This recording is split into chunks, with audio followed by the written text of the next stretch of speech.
That werewolf should have had more airtime. I couldn't even get a clean look at it for longer than 1 or 2 seconds. I came from uptown, way uptown. I came from uptown, way uptown. I came from uptown, way. Ayy.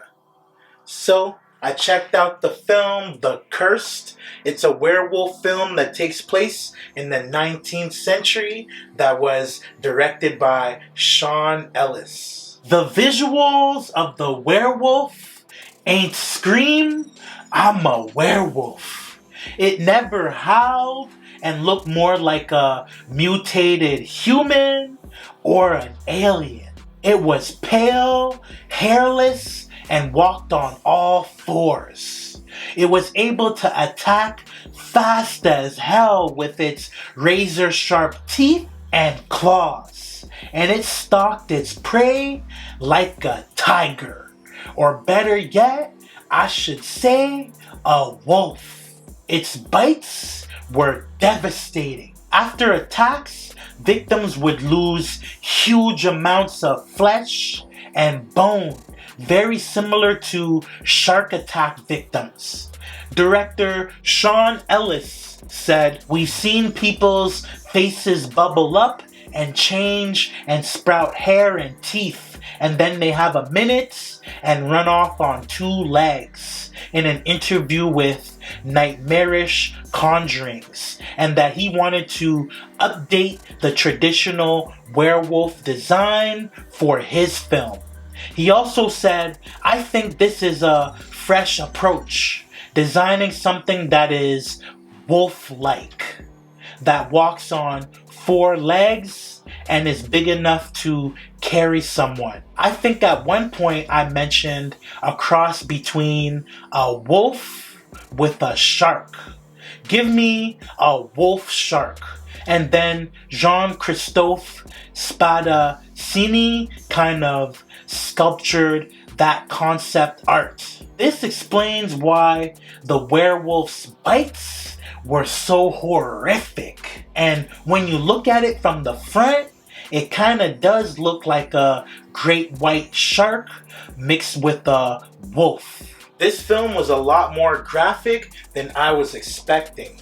There were some scenes in there that were straight up hard to watch. That scene where John cut a werewolf's stomach open and the girl that had transformed into the werewolf popped out alive was the most disturbing and confusing part of the film. John said that she was too far gone to be saved, so they had to ice her. But what that scene did confirm was that the tentacles that pop out of infected people's bodies must eventually cover the person's body, then form into a werewolf exoskeleton. The werewolf was created by a curse from an old gypsy woman after a greedy landowner and his squad bodied a settlement of gypsies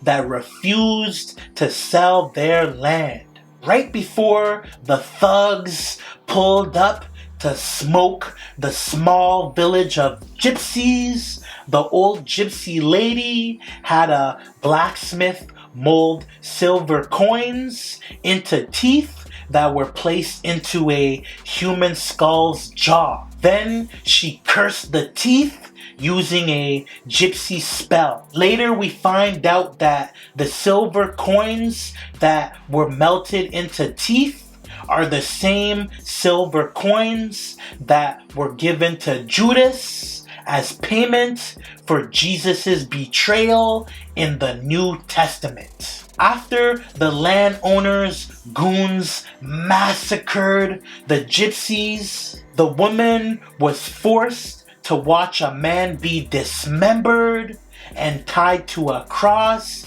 as a scarecrow to warn other gypsies to stay away from the land. And as they were literally giving her a dirt nap, she had the silver teeth in hand and recited a spell. The old lady said her curse would poison the sleep of everyone living on their stolen land until they summon the Dark One. I'm guessing the Dark One was a metaphor for the werewolf. The dreams of all the settlers were cursed once they set foot on the gypsies' now unholy land.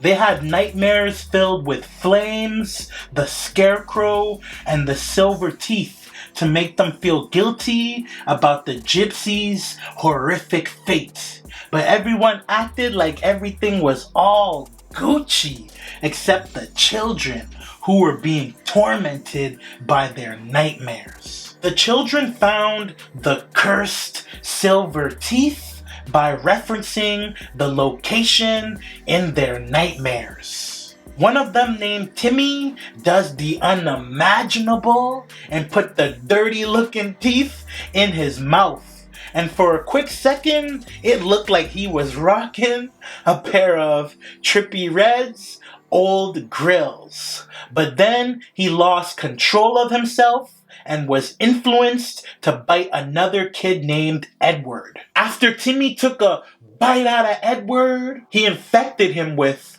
the gypsy curse. Edward later transformed into the film's original werewolf. During transformations, people became disoriented and broke out in a fever. Then tentacles broke out of their bodies that wrapped around them. It sucked that we never got to see a full transformation though, but we did get to see a girl fall into a lake.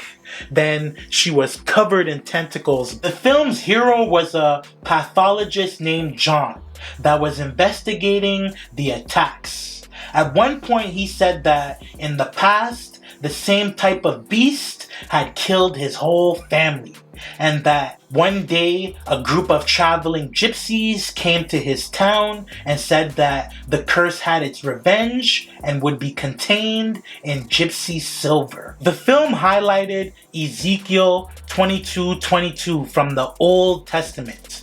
Timmy had the scripture text on him before he was killed. After referencing this scripture text and having a convo with Seamus's wife, who exposed that it was an old gypsy woman who was unrighteously killed for her land in the past that was haunting their dreams, John realized that he could end the curse by sealing the curse back into the gypsy's silver. So he had a blacksmith melt the cursed silver down into 4 bullets that he planned to shoot the original werewolf with during the daylight. His plan worked.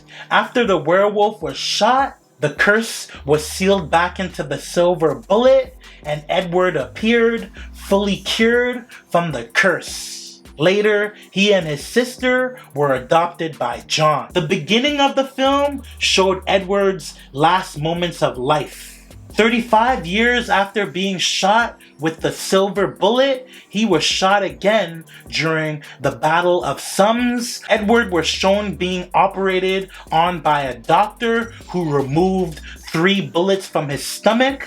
One of them was the silver bullet that had saved his life as a child. The silver bullet was later sent back to his sister, who put all 4 bullets up on display in front of their family portrait at the end of the film. The film had a slow start but picks up momentum after the kids find the cursed silver teeth. This ain't your traditional everyday werewolf flick, but I like the direction that the film went. The werewolf attacks were bloody and intense, and that 19th century setting made the chases a lot creepier. Werewolves would hunt and stalk people through the darkness and thick mists and thick forests. This film gave off the vibes of a old history film, so I doubt everyone will enjoy it, but the story was dark